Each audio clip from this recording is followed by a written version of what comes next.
Hey everyone, thank you for joining us. My name is Alex Daredia. I help people buy, sell, invest in Kern County, Bakersfield, most importantly.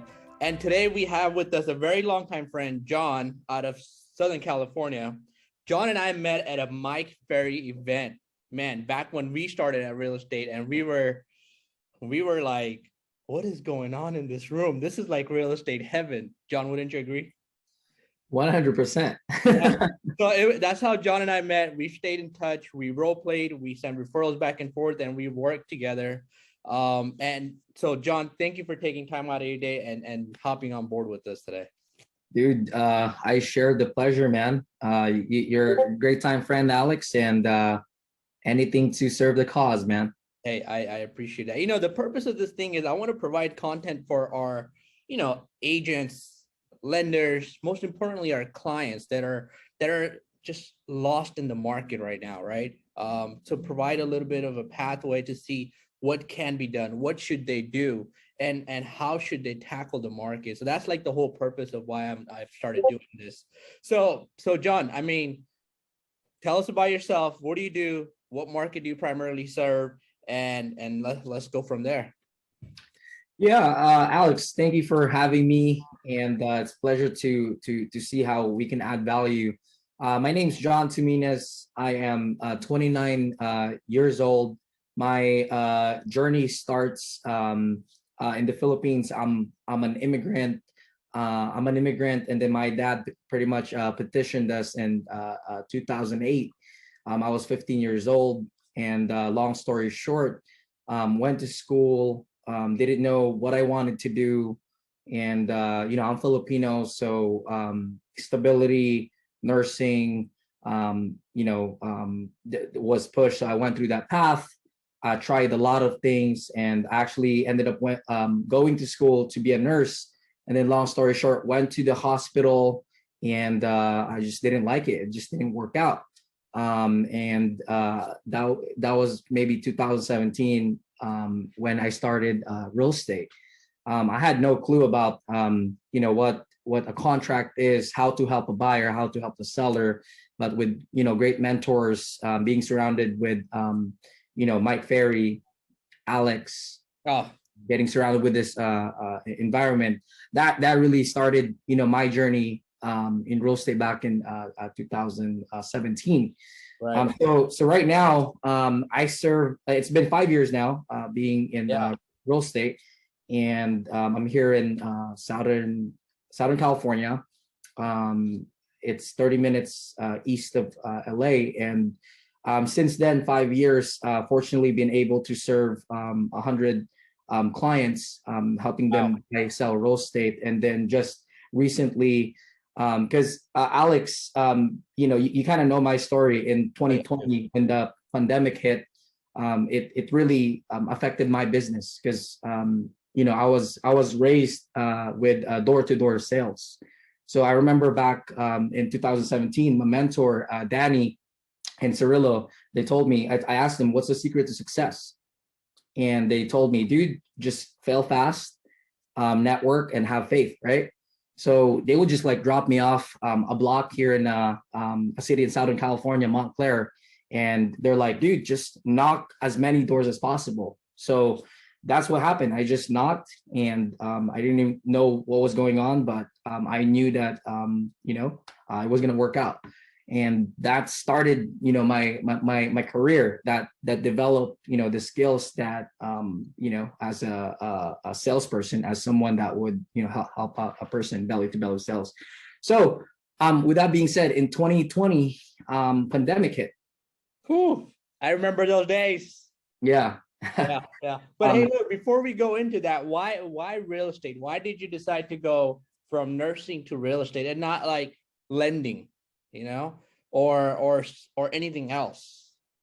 yeah. So, Alex, you might be a little bit, it's more of a simple question for me, because so I remember back in 2014, 2015, at that time, I was like, I just wanted to like do something that I would matter, Okay. right? Because I tried nursing, and I just saw everyone, they were really doing great. They care more for everyone. And then when I saw the blood, I was like, oh, I'm out. You know Yeah. what I mean? I'm not gonna serve my client as best as possible. But people have been telling me that I'm really good at talking to people. Yeah. Okay. Um, so, I went to Chaffey College, a local community college here, and I started, the path to. I never thought about real estate or lending and stuff like that, but I was working out in the gym, and I'm into like personal development, kind of like pushing myself, Right. and then that led me to the real estate podcast Okay. by Danny, Okay. and that's pretty much all I knew, man. I didn't know about lending. Okay. Okay. So Danny played a big role in where you stand right now. Basically, that's what it sounds like. Yeah, dude. The short story with that is like, um, I was listening to a podcast, and I was looking for a mentor, right? Like a real Yeah. estate mentor, and I actually wrote a love letter to Danny. Yeah. Right, I was like, hey Danny, I listened to your podcast, I read your book, like in a letter, right, like a handwritten letter, Yeah. and I would like to take you out to lunch and see what I'm gonna work for free, pretty much. Yeah. And then, dude, lo and behold, Danny responded, come to the Corona office. And dude, when I went to the Corona office, I vividly remember walking in, nice, 9 foot, 12-foot ceiling. Yeah. Um, and there's this guy who was wearing an Italian suit, right? Oh. Okay. With the tie, with the cufflinks, and I was like, wow, and the demeanor, right, and Yeah. stuff like that. So that at that point, that opened my veil of perspective that this is what I wanted to do. Yeah. No, I agree. No, I mean, Danny and Taro days, I definitely remember those, right? So that Danny and Anthony have played a role in my career as well. So I definitely give them credit. They're good mentors, good leaders in the community. So I also definitely look up to them just like you do. So wow, I didn't know your journey was uh truly came across Danny. So that's great. That's Yeah, yeah. so He's so done. let's go back to pandemic. 2020 hit, and you were like, SOL, I can't knock on doors anymore. Yeah. I gotta like shift. No, 100%, dude. Because from 2017 to 2020, like I had really good years, right? Like Yeah, I remember, man. We were role playing back and forth. We were calling expires. We were like just locking them up, putting them on the market, and closing deals. absolutely, man. That's exactly what happened. And Right.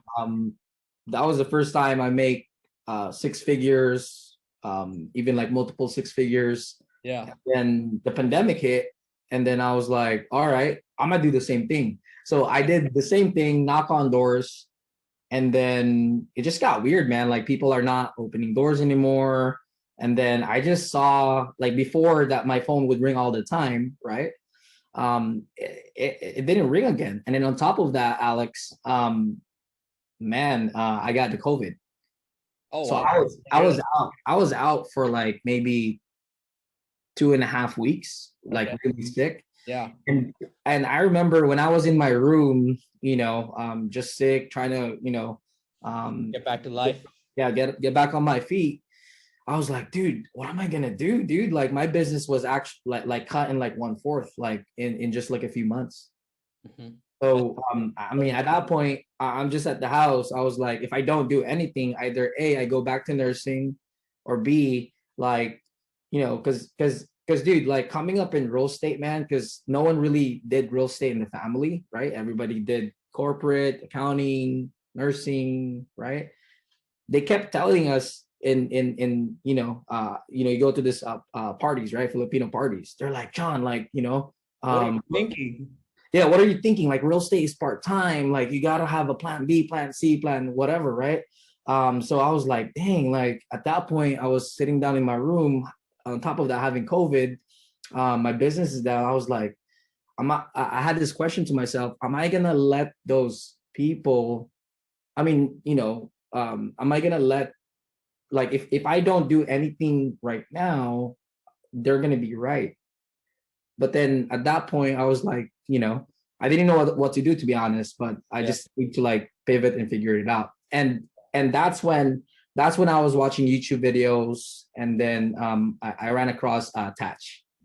Got it. Got Yeah. it. Wow. Was it ever like I think they fueled the fire inside you basically. Hey, John, this is not a good career, and you were like, no, this is a good career. This is the right path for me, and I think that led you to where you are today. That's what I think. I mean, tell me if I'm wrong.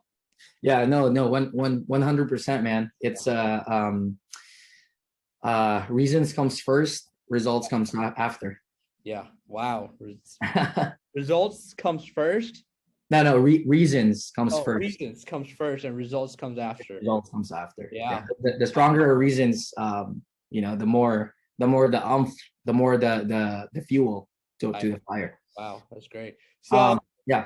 so that led you into Tatch, man. And if you don't know who Tatch is, Google him, Instagram and Facebook. That guy, I mean, I know he's your role model, definitely my role model. I mean, he is all about buying, burying real estate and holding on to it for the rest of his life. I mean, he is like a true landlord, right? Wouldn't you agree? No, 100%, man. Because Alex, we started real estate young, right? Like like in our 20s and stuff like that. So my mindset is like, dude, my original mindset was like, dude, I'm gonna sell a lot of property, sell, and then in my 40s, hopefully my 50s, then I'll have like a big real estate portfolio. Okay. Right. I mean, that's what most of our industry, that's what most of the agents in the industry are doing anyways. Right. Right. Just sell. And then I was like, man, there must be a way, dude. Like, there must be a way where like I'm number one, I'm young. Number two, I sell. Number three, I also like, have a big real estate portfolio. Yeah. And Tatch was one of those guys that kept preaching like, hey, agents, like, I used to think this way, or like sell. And then after that, you have a big income, you pay a lot of taxes, and then long story short, you're broke. You have nothing to show for. Like right. You're back in the same cycle. And Tatch was like, hey, you don't have to, like when I was watching the video right there, when I was sick, you don't have to go through what I'm going through. Instead, do this right here. Yeah. Right? Like sell, and then buy real estate, and then hold, sell, fix, sell, and then repeat. And time is gonna pass by anyways. In 5 years, 10 years, at least you have a retirement. Because that's one of the things, Alex, as an independent contractor, we don't really have a retirement. Yeah, we don't really 1K. We don't have anything. Yeah. So when the market is good, everyone's feeling good and stuff like that. But then look at what happened in pandemic. Look at what happened now. Like if you didn't prepare, you're kind of like SOL. SOL. Dude, I agree, man. I am such a big fan of buying and holding real estate. Like, I have no intentions of selling any of our rentals, right? I mean, if you buy it and if it's positive cash flow, hold on to it. I think it will take you so far in your life financially. I think it's unbelievable. I mean, I went to this Bigger Pocket podcast not too long. Did you ever make it out to that BP Con? Dude, that wasn't, man. My it was sold out. I heard it was sold out. Yeah. I had something. Something came up, but that definitely, it seems a lot of fun. So one of the speaker over there said he got into real estate in his name is Brian. He got into investing at the age of 36, right? And we're in our early 30s. He got into it at the age of 36. He 15 years ahead. Today, he's worth $7 billion. He just bought and held on to everything, right? I mean, from single family to buildings, right? He has it all. And he said, if I would have started 10 years early when I was 26, I would have been in $8 billion. Oh, strong. Yeah. And I'm like, wow, So right now, like you said, time is on our side. If we bought everything or as much real estate as we possibly could and held on to it, I think it would serve best in our future, in our family's future, and this truly creating generational wealth. So I do Yeah. agree. Alex, let me, because I know our audience is like agents, clients, and Yeah, stuff like tell that, me. navigating through the market. So one of my mentors, man, and I know you know this guy, Omar Alfaro. Oh yeah, Dude, this guy owns like the so desert. much, So so much real estate. He owns a lot much of real real estate.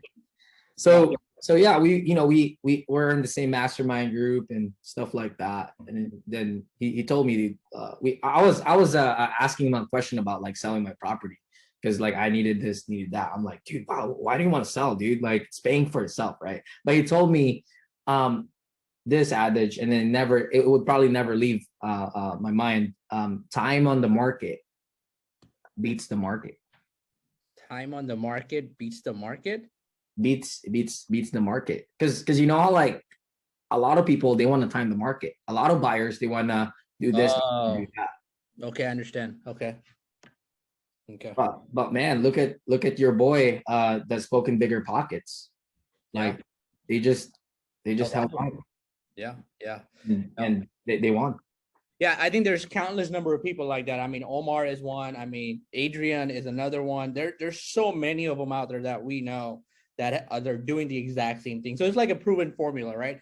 I'm not the smartest guy in the room. I'm not trying to reinvent anything. I think I'm just going to copy what they're doing, right? Keep it simple, and it leads us to the right way. So, look, where do you think the market is heading? What are your thoughts about what's going on in the market right now? Yeah, man. Well, I wish I had a crystal ball, dude. Yeah, dude. Hey, that makes two of us, bro.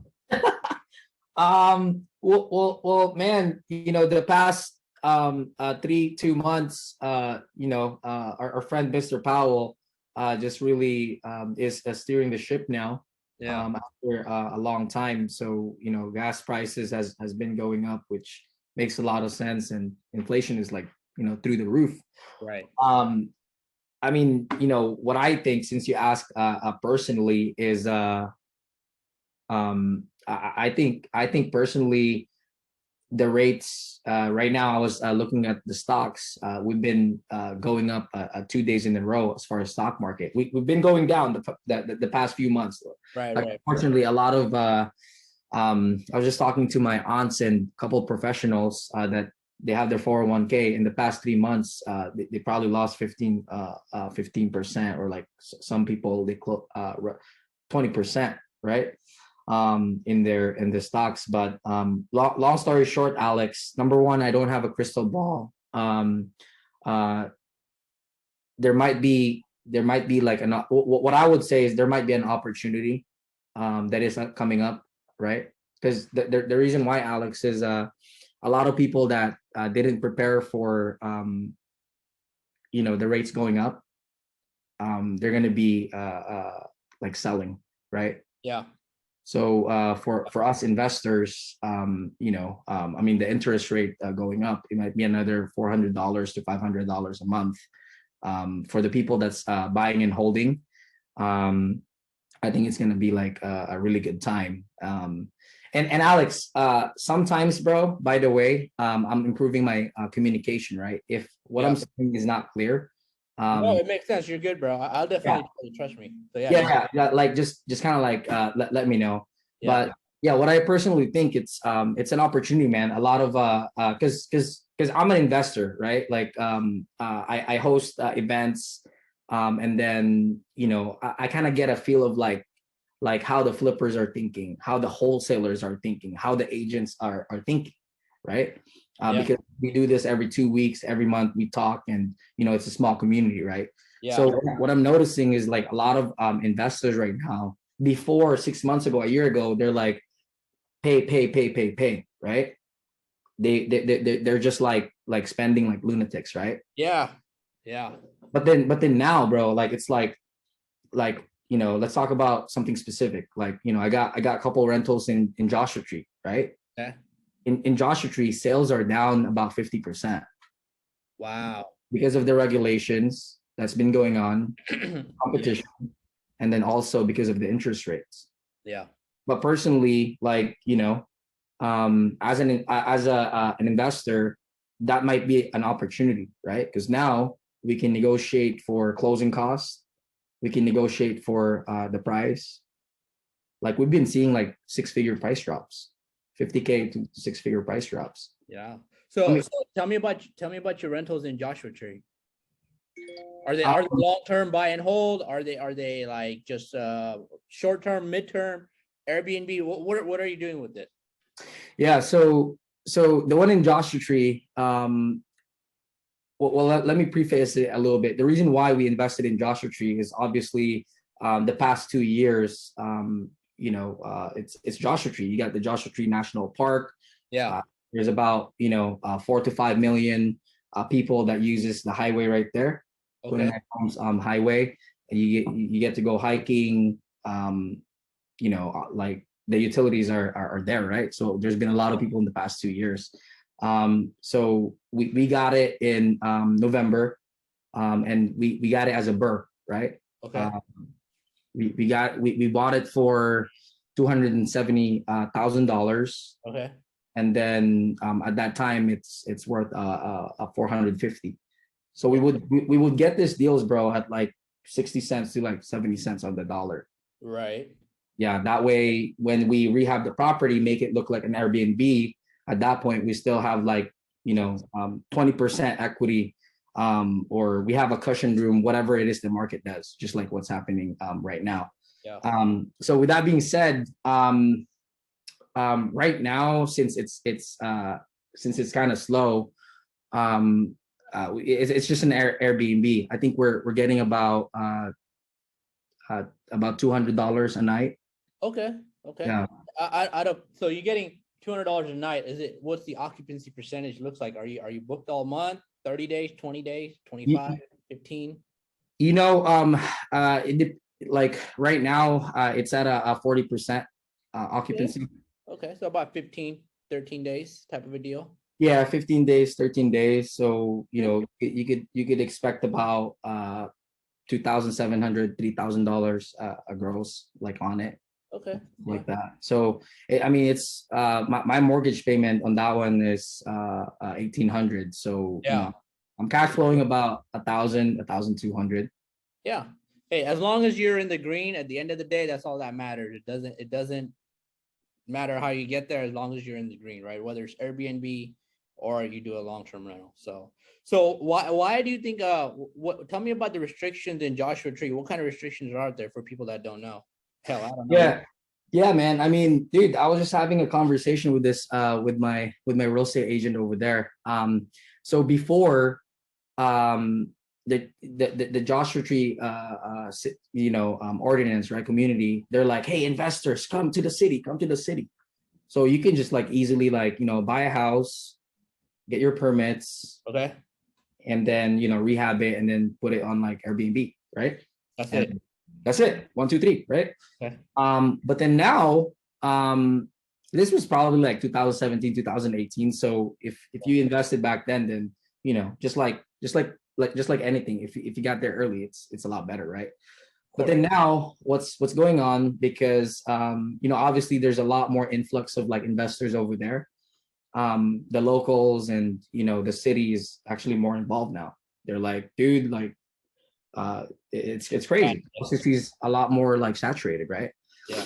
So number one, this is what take it with a grain of salt. So before, in an LLC, you can go unlimited, right?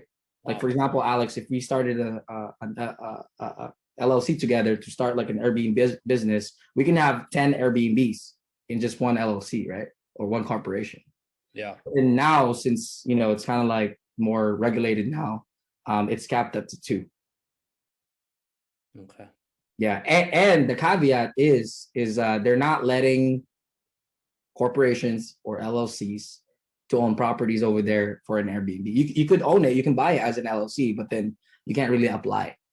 They're gonna deny it. They're gonna deny. Yeah. So are you grandfathered in because you already own 3 of them before all these? Yes, that's correct. If you're grandfathered in, then I have a friend of mine. He owns like 8. Okay. Then he's just kind of like Gucci from there. Yeah. He's like, I'm good. I'm good. I'm good. Yeah. So, hey, what are you doing in your business differently to shift with the market? I know you said you're an investor. I know you do real estate sales. I think you also flip homes, right? Yeah. Yeah. And you raise money, correct? Yes. Yes. Don't tell anyone. Look at that smile went ear to ear when the minute I said you flip homes, man. Tell me about that because I know you love that. It's like a passion. Yeah, man. So this kind of like goes back to my story when Touch opened my veil of perspective that Yeah. it's not just about, earning commissions, right? And then not owning properties. But yeah, so I started flipping homes in 2020. I did Okay. my the end of 2020. I did my first flip in Redlands, California. So you started flipping during COVID, huh? Yeah, yeah, Wow. Hats off, man. Hats off to you. Because there was yeah. a lot of uncertainty at that point where everybody thought the market was going to crash and burn. Hell, I thought the market was going to crash at that point. So, yeah. Yeah, man. I mean, dude, like once I got started with like mentors such as Pat. uh, Patch and Ryan. And Ryan, by the way, is like he flips like 100 homes in Vegas. Yeah. So so for me to be able to like just flip one home, and then I get like mentors around me that's flipping like 50 homes, 100 homes. So I'm like, I think I'll be fine. Right? No. So you did it in Redland in 2020. I'm sorry. Go ahead from there. Yeah, dude. So the quick story, my first flip was like, I was just like doing just listed, just sold, right? Okay. I just helped someone, sell a house in Redlands, and I was calling around, and there was, this lady that wanted to sell, and she told me that, yeah, John, I just been living with myself for years. There's a lot of deferred maintenance in the property, and I just kind of like want to get back and move out of state. So, and I asked her, do you want to list it? And then she said that she doesn't want to deal with it. Just make me an offer.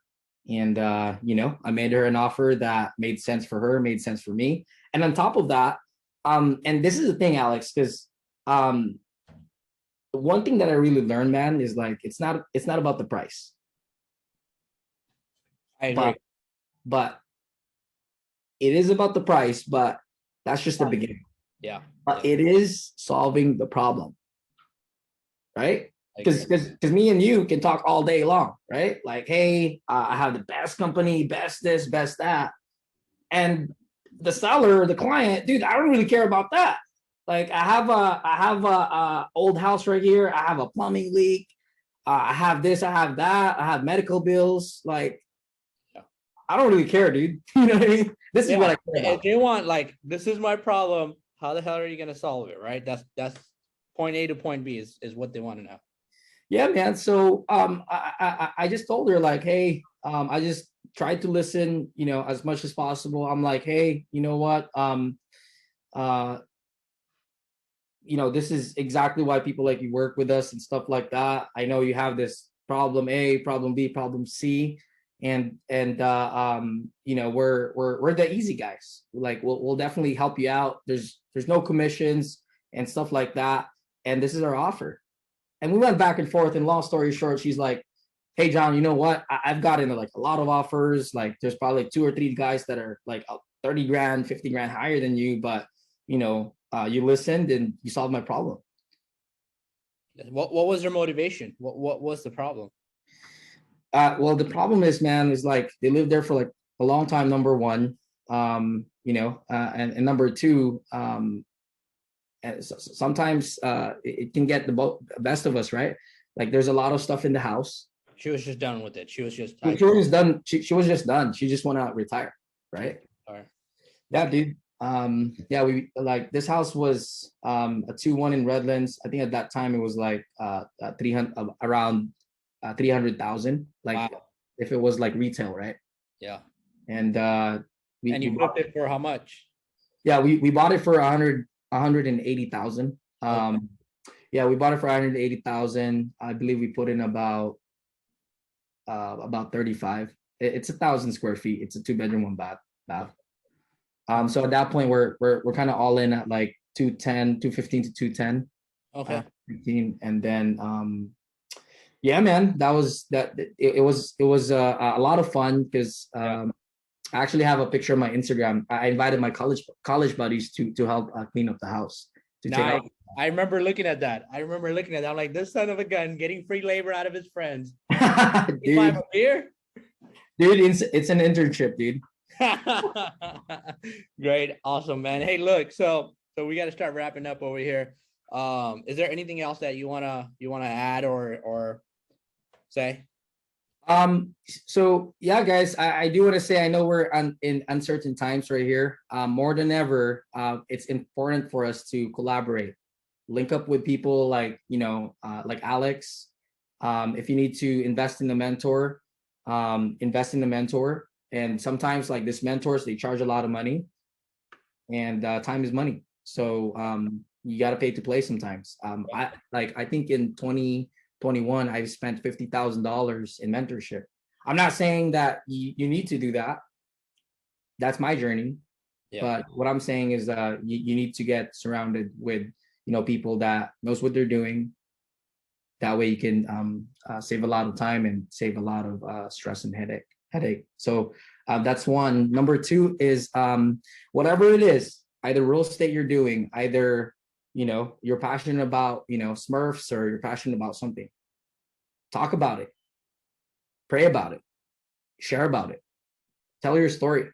And Alex, that's kind of like how I built my career, right? In social media, I tell my story, like, hey, I'm flipping this house, and this is the before, this is the after, this is kind of like the hurdles and stuff like that, and here's how we can make money together. So utilize the tools, utilize this, utilize social media. Right. And I've like social media, man, it's super powerful. I agree. Awesome, man. Well, look, if you're looking to invest with John, I'll have his information plugged in. So reach out to him. And if you have money and you want John to use that money to grow your portfolio or flip homes, whatever it is, I think reach out to him. I'm sure he'll walk you through and give you some pointers, or want to get started in Airbnbs. I mean, this man got 3 under his belt already. He knows what he's doing. And I feel like you're gonna have more, right, John? Yeah, man. We're gonna start buying more no matter what. Exactly. If it goes up, goes down, goes sideways, we're gonna keep buying real estate.